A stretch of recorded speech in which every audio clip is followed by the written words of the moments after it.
yesterday, actually, I started relearning Heretic by Avenged Sevenfold, which has a really fun part in the end of the solo, so I thought we could check that out because it has a lot of great sweeping kind of movements, and yeah, let's check it out!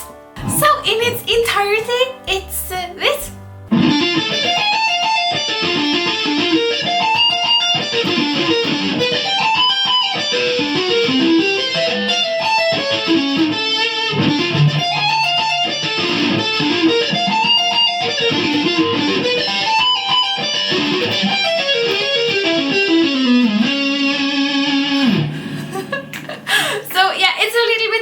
Actually a really messy part, but yeah, as I said, I started relearning it yesterday, so it's not like a tutorial like I'm going to teach you. It's more like a let's teach together or let's learn together, or yeah, either way, let's get talking about the details of this thing. So yeah, it's in drop D, which doesn't really matter because you're not using the lowest D string.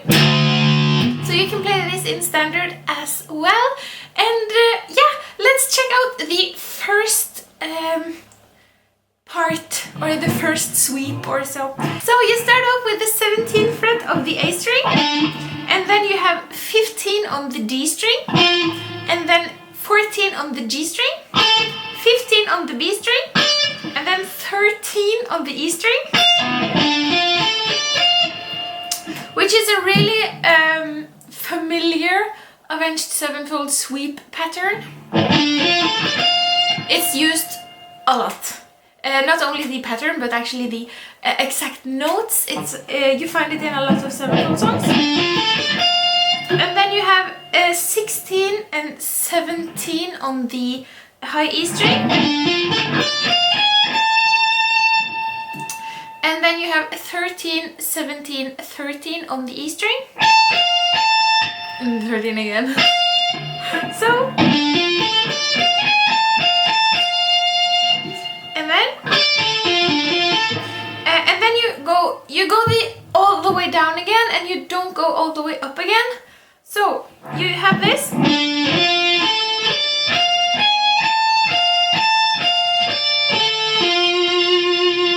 And then you have like 17 on the A string, and then 15 on the D string, and 14 on the G string. So you end on the G string.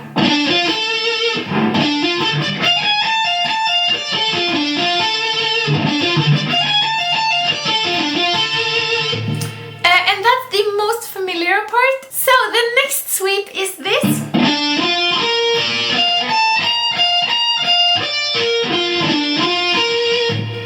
Which is not such a familiar sevenfold sweep, so it's really good to be familiar with different shapes of sweeping, because sweeping tends to have familiar shapes that are moved around according to which key you're in.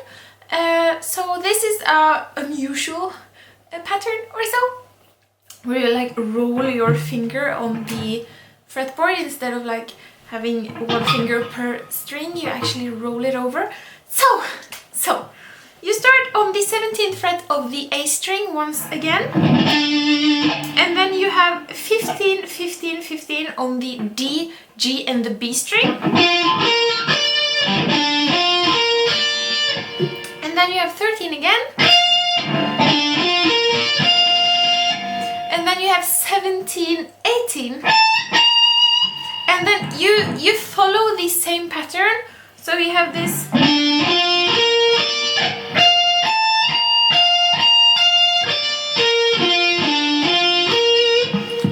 Where you have like two pull-offs, and then you sweep all the way down again and up again to the G string.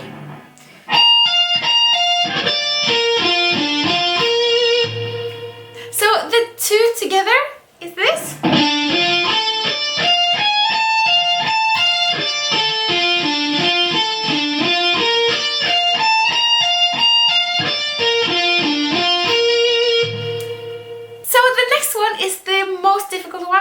at least for my sake, it's the 17th fret of the A and the D string, and then the 16th fret of the G string, and then 15 on the B and the E string.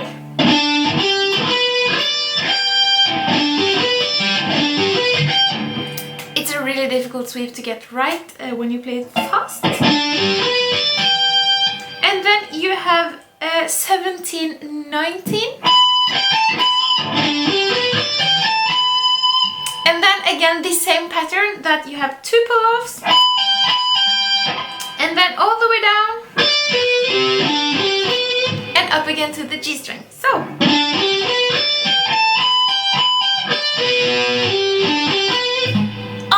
there's the mistake.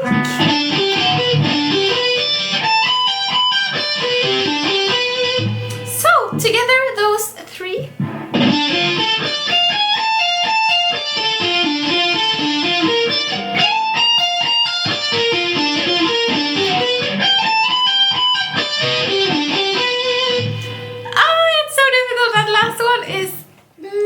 Logical for my sake. Oh man. The next one, let's move on. So this is a little bit different, and let's just play it and then we'll check it out. Let's play it right and then check it out.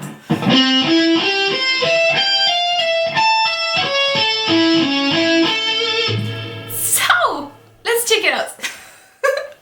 You start off with the 15th fret of the A string, and then you have 14 on the D string, and then you have 12 on the G string, and then 13 on the B string and 12 on the E string, and then you have 15, 13, 12 on the E string,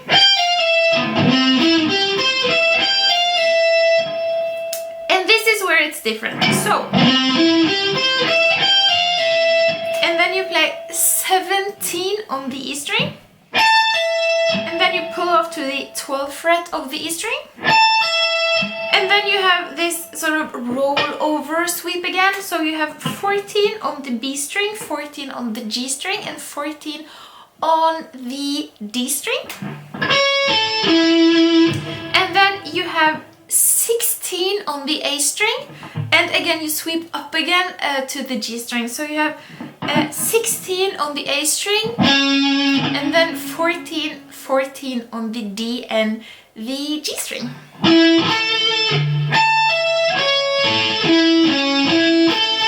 So the last one is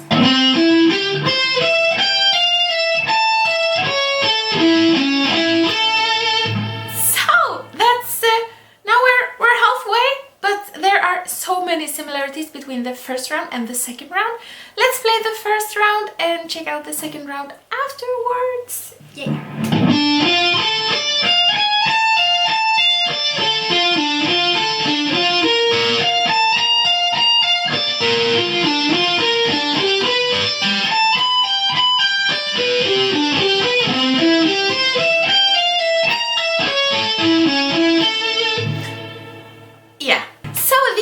Round is this.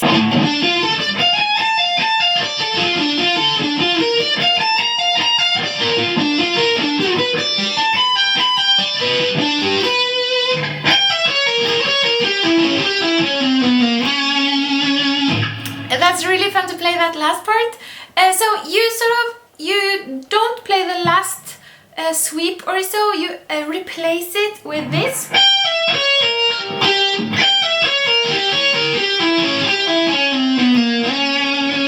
Which is really fun to play. So you start off with the 15th fret of the E string, and then you pull off to the 12th fret of the E string, and then you have 14, 11 on the B string, and then you have the 12th fret of the G string, and then you have 14, 11 again on the B string, and then you have 12 to the 9th fret of the G string, and then you have the 11th fret of the D string,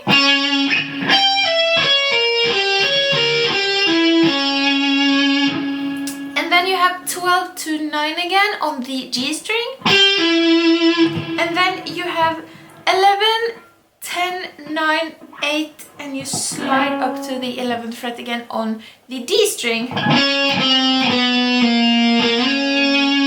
So together, that whole little last part.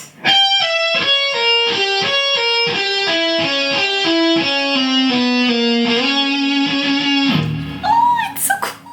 That's probably the most fun thing to play in the entire riff.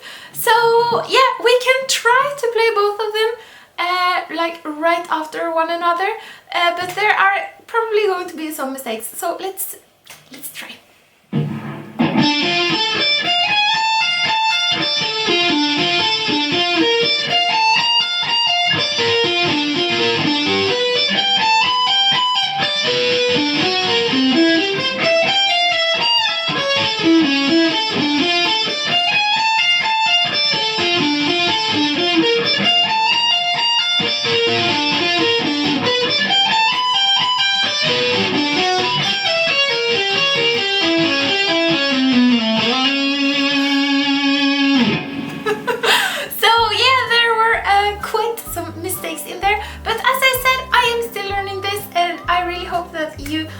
Want to learn it as well, because it's really fun to play.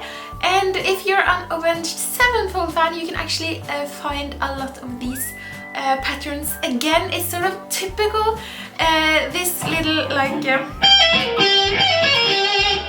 that little interval movement is so typical for the Hail to the King album. These sort of you copy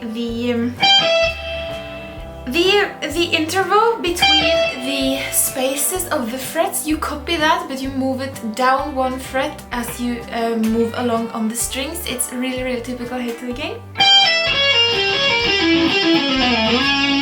So yeah, it's a really fun riff because it's really typical Hail to the King, and it has some elements that are new to Avenged Sevenfold and some elements that are old, and yeah, it's really fun. And yeah, I'll see you on Sunday!